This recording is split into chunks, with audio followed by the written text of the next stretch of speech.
Okay, so I have my kind of initial drawing done. My gesture drawing has been completed. And remember, my gesture drawing is that kind of initial stages of just laying all the large parts of our composition down on the page. So I have my composition set. They're in relative kind of closeness to what I can optically just see by freehanding it. And I think my composition is pretty much good to go at this point. So after your gesture drawing, what you're going to do is you're going to move on to those other kind of 4 steps of the 5 strategies of perceptual drawing for accuracy. So those 4 steps are, once again, is starting off with that gesture drawing, rapidly kind of developing all of the major kind of plot points and object points in your composition. We're working generally from generally to specific, so that means a gesture drawing should be pretty quick paced. It's not sloppy, but it's considered quickness, right? So meaning that you're being very observant about what's going on here. You're being selective about your marks, but you are rendering forms in a very quick fashion. So if you notice here too, I'm staying more general with my forms. So specific, my yellow rectangle, which I'm going to be referring to probably throughout this video as my yellow rectangle, is actually more of like a bridge piece. As you've noticed, I did not actually create that cutout. I just kind of kept it as a simple rectangle, and that's because I know I'm going to have to go back and edit this drawing quite a bit. Even though I have all of the major plot points kind of pinned down in my composition and it's looking the way that I want it to look, I can just already tell that there needs to be a lot of editing happening. And I don't want to have to go ahead and spend all this time developing this object when the likelihood is this object is probably going to have to be changed, erased, moved entirely, whatever. And in fact, this whole entire composition, or all of the boxes that have already been laid into the composition, might have to be moved or altered drastically as I work through this drawing and correct it. So that's why gesture drawing is such an important step, because you're able to quickly mark down all of the major compositional objects in your overall composition, but you're able to get everything put down so we can go into the editing process, because you can't edit what is not there. And 95% of your drawing is probably going to be comprised of editing it. And so that is kind of the drawing process. There's a huge kind of edit process that happens after you initially lay all of this stuff down. So always start off with the gesture, working always general from specific. And then we're going to be able to start approaching other kind of significant strategies to help you develop the accuracy of your drawing. And that's going to be sight measuring, or proportion ratios, or measuring. And that's essentially going to look at ratio proportions and see how many times you can fit certain spaces or objects into other objects. So it's really going to help you kind of figure out a general measurement or a ratio kind of scale for sizing and proportioning of your overall objects as they relate to one another. Then you can take that given ratio and then add it up, or blow it up to fit your drawing, but then you can take those ratios and apply it to your drawing to help correct it. So this is going to be a huge strategy for us. The perceptual grid, or as I like to commonly refer to it, Mondrian grid lines. Essentially, we're going to be making a kind of very sophisticated and very personalized grid network of extending lines using either important access points or convergent points or angles to extend through objects in the drawing to help us kind of zone and figure out proportion ratios on our composition. Then we'll move on to positive and negative spaces, using negative spaces to help correct our positive spaces. This becomes really important when you get into more complicated objects and forms, and you're really looking at that negative space, or the space that surrounds objects, aka the air, the atmosphere, or the background. And then lastly, we're going to also be talking about hands of a clock. So we're going to be talking about 12, 3, 6, and 9, and using all of those numbers and digits in between to kind of help figure out angles and proportions and grab those angles and just transfer them over to our drawing. So we're going to use those kind of 4 in tandem, or kind of all together, and be combining them, but we're going to kind of talk through them really quickly. And I'll kind of give you some demonstrations. So you're at a slightly different perspective or angle than I am. The camera is facing this way. It's kind of giving you both not only my drawing perspective, but the perspective of the still life. I am slightly at an angle, so all of my perspective is going to be slightly shifted this way, so just try to calibrate that and keep that in mind. So when we're talking about sight measuring usually should be kind of happening more towards the end. So essentially you're going to be developing a ratio in which you can then utilize in your larger drawing. So how to sight measure is you're going to be able to take a drawing instrument, primarily something skinny like a pencil or even a skewer, something for just basic kind of measuring with your hand. And you're going to take the top of the point of your pencil lead and line it up to a line or object that you want to measure, and then be able to measure the bottom of that by sighting it and then marking it with your thumb. So to give you an example, I'm going to figure out this side of the box, this green little box here. I'm going to figure out how long this particular shape is, and then I'm going to see how many times I can fit this shape into my yellow rectangle back here. So I'm going to see how many times that can fit into here. I'm guessing maybe about 2. Okay, so what I'm going to do is I'm going to optically sight, meaning I'm going to look at it, and I'm going to eye the very tip of my pencil lead and eye and match it up to the top of my green box here. And then I'm going to use my thumb as a way to mark the bottom of the box as it sits on that paper. So a big tip here to make sure that you're gathering and recording this information accurately is to make sure that your arm is in a fixed position. And what I mean by that is you don't want your arm at an angle where your joint is flexible and being able to be moved, but you want it fixed and you want your elbow locked. This way it's going to be able to capture that measurement and ratio pretty accurately, but it's also going to make sure that the margin of error is mitigated. And what I mean by that is when you have this kind of flexible joint here, there's a lot of movement that can happen from here to here, all right? And you might not even notice it, but that you want to make sure you eliminate it. So go ahead and make sure that this is nice and straight, and go ahead and measure. Once again, I'm taking the top of my lead pencil and I'm putting it to the top of my green box. Then I'm looking down and I'm actually able to record the bottom of the box just by capturing it with the tip of my thumbnail. Okay, good. I'm double checking and making sure that that is accurate. Then I'm going to go over and I'm going to put my thumbnail and I'm going to sight it to the bottom of my yellow box where it's hitting the surface of this paper. And then from that point, I'm going to be really kind of paying attention to where my lead of my pencil is going to be hitting on my yellow box. So probably about right there. And then I'm going to move my thumbnail up onto that kind of imaginary point that I am just kind of sighting. Okay. Oh, and it is like exactly perfectly too. That is crazy. Let's double check it. Oh my gosh, it's 2. All right. Okay. So that means this box can literally fit into this rectangle 2 times. So that means since I have the ratio recorded here, I'm going to be able to just scale this up. I'm going to simply be able to take this ratio. I'm going to put the bottom of my lead pencil to the bottom of my box on the left over here, and then just take my thumb and put it up to where I'm able to see my line of my box on the top. Then I'm going to move it over to my rectangle. I'm going to be able to get that point. And oh my God, it's 2. So that's great. So we know already that this shape and this shape are correct. This is really going to help, especially too, for correcting information in case this box is maybe too large or too small. Then I can start to accurately kind of edit information. Since that's correct, let's go ahead and maybe compare this same ratio and see how many times this box can equal this box. I have it over here. It looks a little bit smaller on my left-hand side. And they look pretty much equal on my actual still life. So that means that this one actually might have to be scaled up a little bit.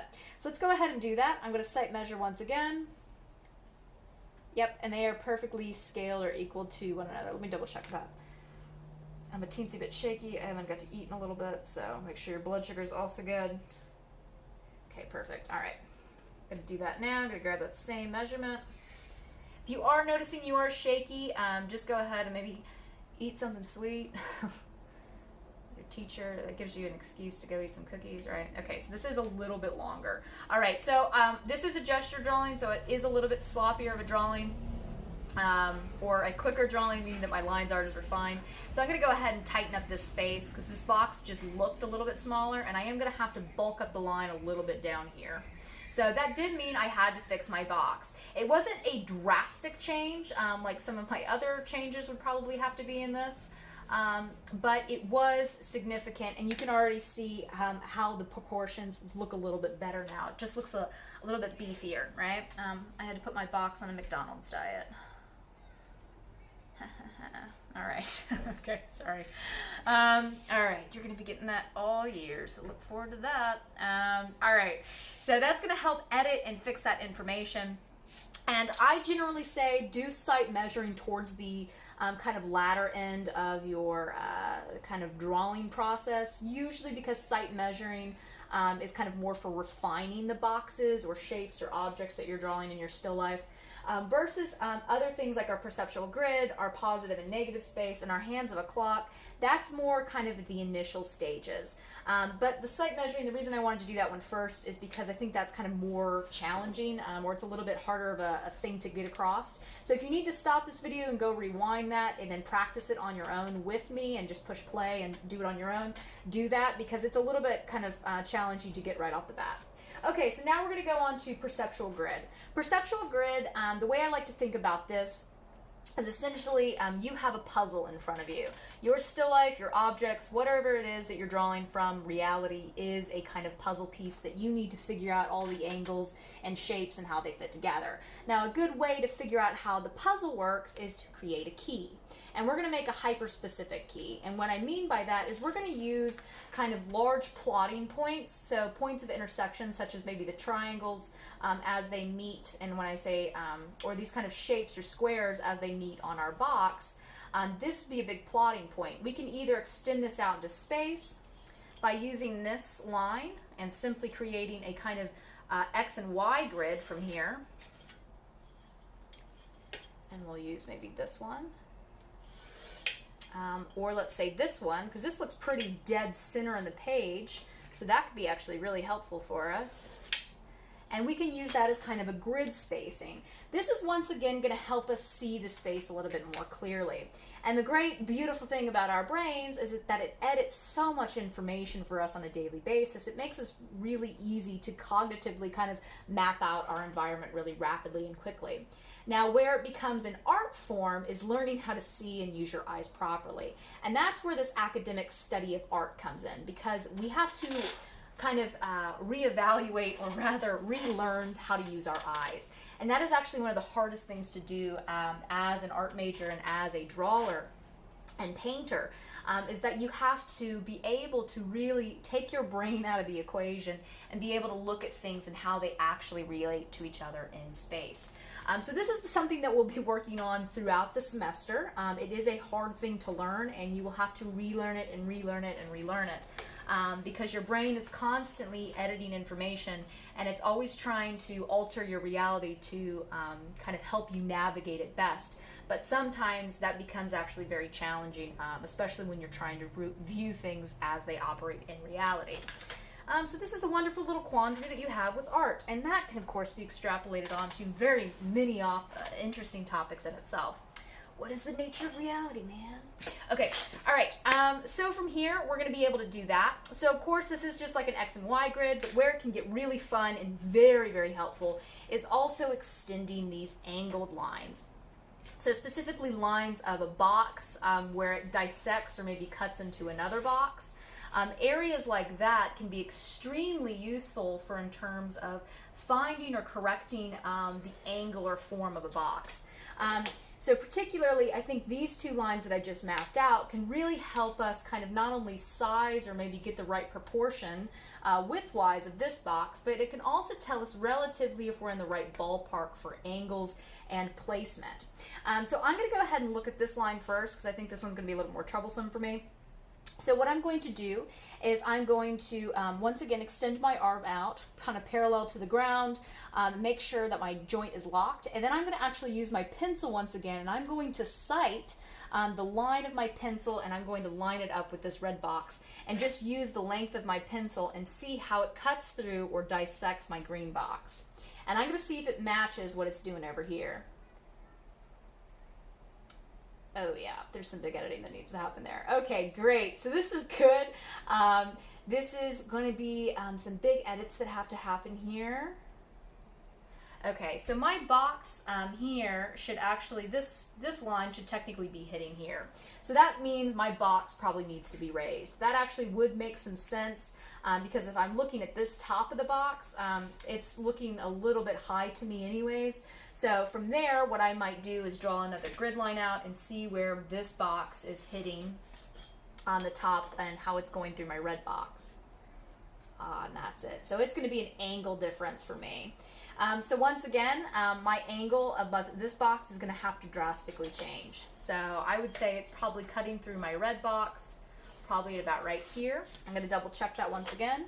Always make sure to double check, triple check, and quadruple check your measurements and your work. You can never check it enough in drawing.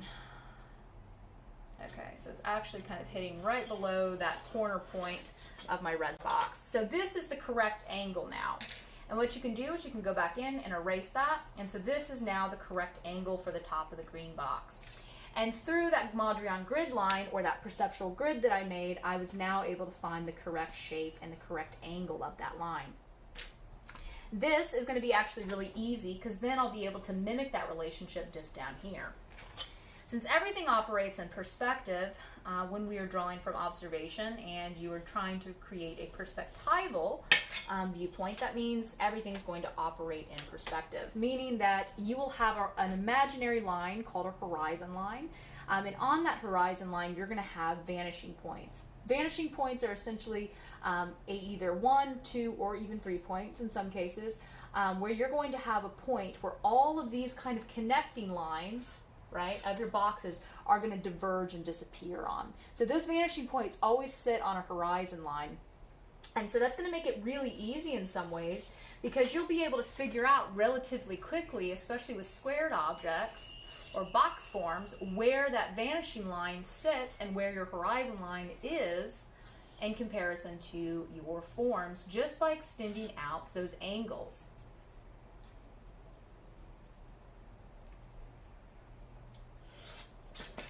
So right here, we can actually very clearly see that our horizon line is probably going to be right up here. Well, it's all framed for you. It's maybe about a hand's distance from the top of this. So the tip of my finger is probably where the horizon line is off the camera frame. And then my vanishing points, I have 2 of them, right? Since I've got 2 sides of the boxes here and those lines are going outwards, are going to be way off my page and probably way off of your camera lens viewing angle. So that can be really, really helpful too. Okay, so now I have got this corrected thanks to my Mondrian grid lines, and then now what I'm going to talk about is maybe thinking about hands of a clock. So this can be used in tandem, I think, with Mondrian grid lines or your perspective grid, whatever you want to call that term. And it's just kind of quickly sighting an angle with your pencil. So once again, you're going to keep that hand or that elbow joint locked.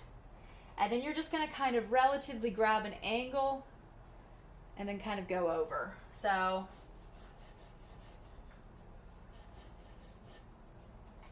double check it.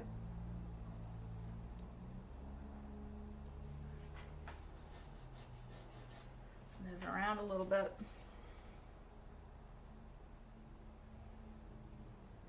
Shaky hands. Okay.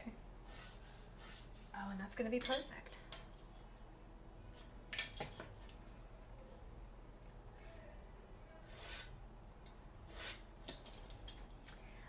And that's going to really quickly give you your measurement for your box angle.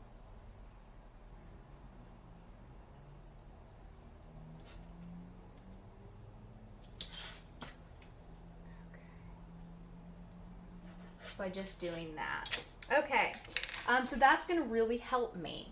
Okay, so that's kind of how you use your hands on a clock. And remember, you're just thinking about that general principle. You're going to think about 12, 3, 6, and 9, and then all those numbers in between. So sometimes you might be able to get a 7 o'clock angle, and then once you get that 7 o'clock angle, you'll know to say, okay, start off with 6, then just go up a hair, right? 8, 9, 10, right? And then you can go up, right? Or wherever you need to go. Or sorry, I was doing that reverse. If you're starting at 9, maybe a 10 o'clock angle, right? 11, 12, and go up.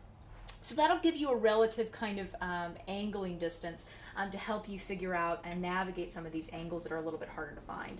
Especially cube forms like this can be really, really tricky because they just seem like they're maybe not working together, or they're kind of fit awkwardly together, and sometimes you might see an angle that looks really askew or really sharp, and you're like, there's no way that that's actually working, but it actually is. So trust your eyes first and try not to let your brain edit that space.